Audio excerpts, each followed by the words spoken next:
요한일서 5장.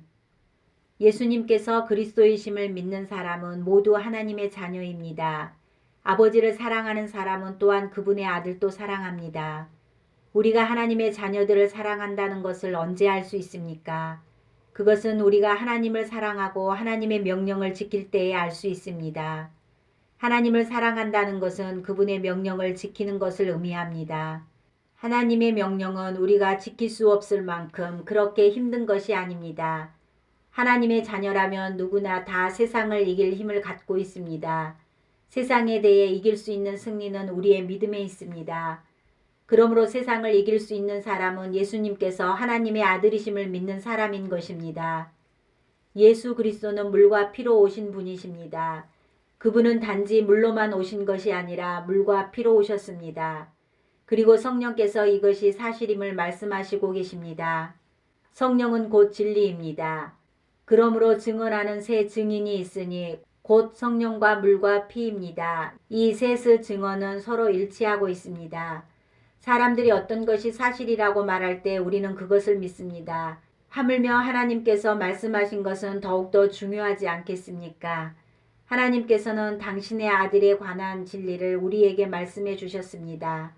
하나님의 아들을 믿는 사람은 하나님께서 말씀하신 진리를 가지고 있는 사람입니다. 하나님을 믿지 않는 사람은 하나님을 거짓말쟁이로 만드는 것입니다. 그런 사람은 하나님께서 그의 아들에 관해 말씀하신 것을 믿지 않습니다. 하나님께서 우리에게 말씀하신 것은 하나님이 우리에게 영원한 생명을 주셨다는 것과 이 생명이 바로 그의 아들 안에 있다는 것입니다. 누구든지 아들을 믿는 사람은 이 생명을 가지게 됩니다. 그러나 하나님의 아들을 믿지 않는 사람에게는 생명이 없습니다. 나는 하나님의 아들을 믿는 여러분에게 이 편지를 씁니다. 내가 이렇게 편지를 쓰는 것은 이제 여러분에게 영원한 생명이 있음을 알리기 위해서입니다.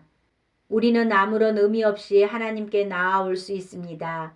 이것은 우리가 하나님께 무엇인가를 구할 때, 그리고 이것이 우리를 향한 하나님의 뜻에 맞을 때 하나님께서 우리가 구하는 것에 깊은 관심을 가져주신다는 것을 뜻합니다. 하나님께서는 우리가 그분께 간구할 때마다 귀를 기울이고 계십니다. 그러므로 우리는 우리가 구한 모든 것들을 그분께서 주시리라는 것을 알 수 있습니다. 그리스도 안에서 어떤 형제가 죄 짓는 것을 보거든 그리고 그 죄가 영원한 죽음에 이르게 할 만한 죄가 아니라면 그 사람을 위해 기도해야 할 것입니다. 그러면 하나님께서 그 형제를 살려주실 것입니다.